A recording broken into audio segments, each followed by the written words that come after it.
I don't want to say who is and who is not a feminist.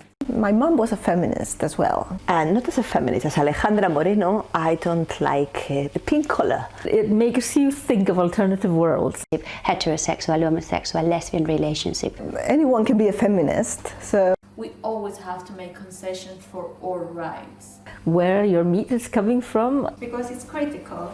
Say there's no such things as boys' toys or girls' toys. The most unsafe place for a woman and a child is at home. We need to choose the battles that we can cope with.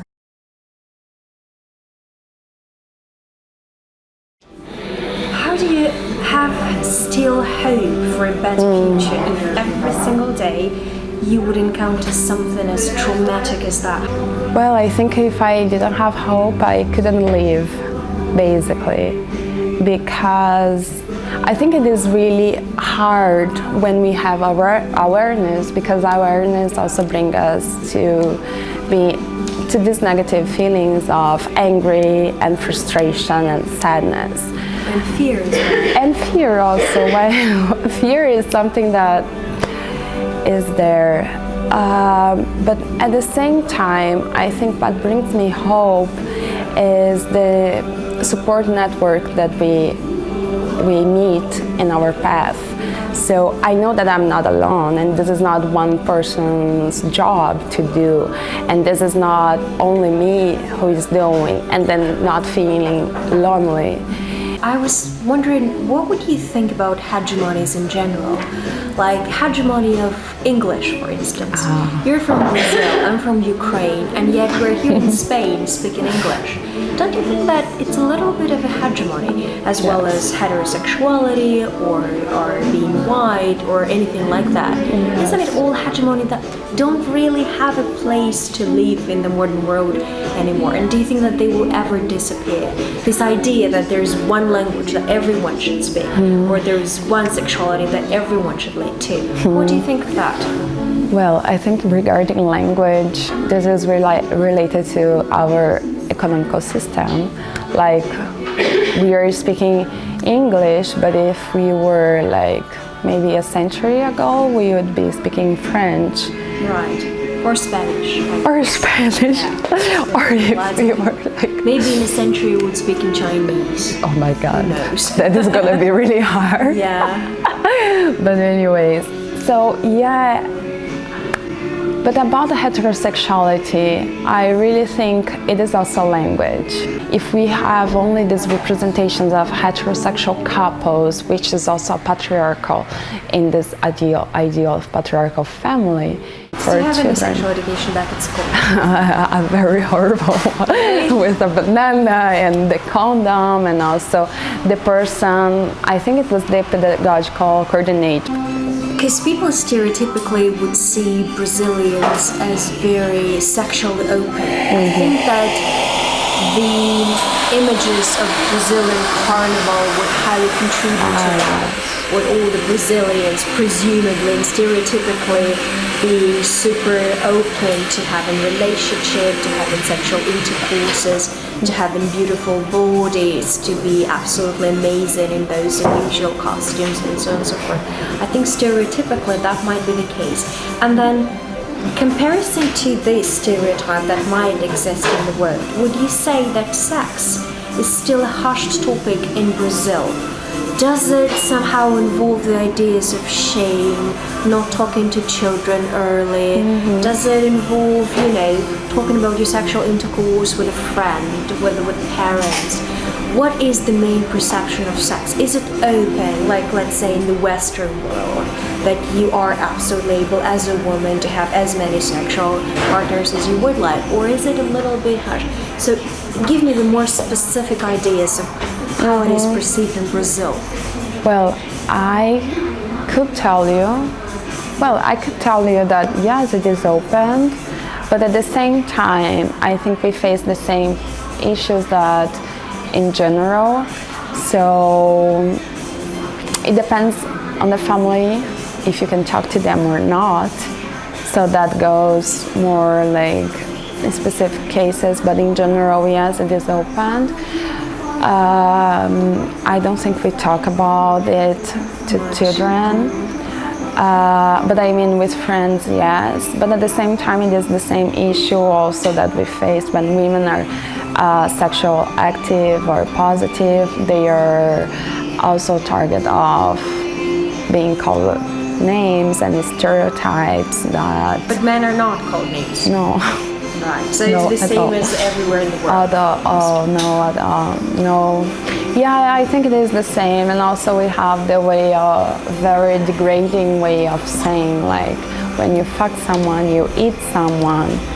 And for me, this is very inappropriate, not only because it doesn't really make sense, because in a heterosexual sex, it is a vagina that eats the penis if someone is gonna eat someone.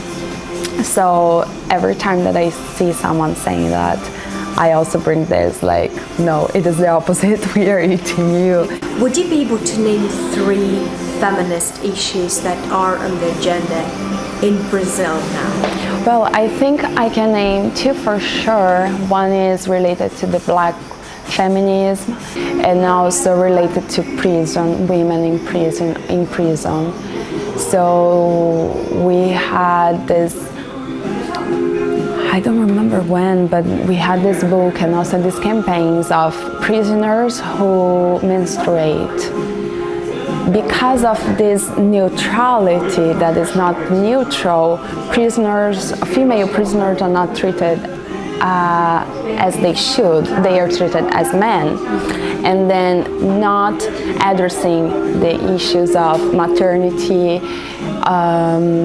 pregnancy, and raping also that happens. So, what do you think about this new international wave that has been there about the deforestation of Amazonia? Do you think it's going to contribute positively? Do you think that people would stop and think, okay, right now we are killing the lungs of the planet? Well, actually Amazonia has been the target of this international concern for a long time. And also like biotrafficking, but we call like biotrafficking in the way that it is being exploited also by international companies and specifically companies, pharmaceutical companies. So not only plants but also animals, and then this also was part of this nationalist discourse in order to protect Amazonia, but like the government was selling Amazonia. And then I would be careful when we talk about international concern. Let's try to dispel some myth about feminism.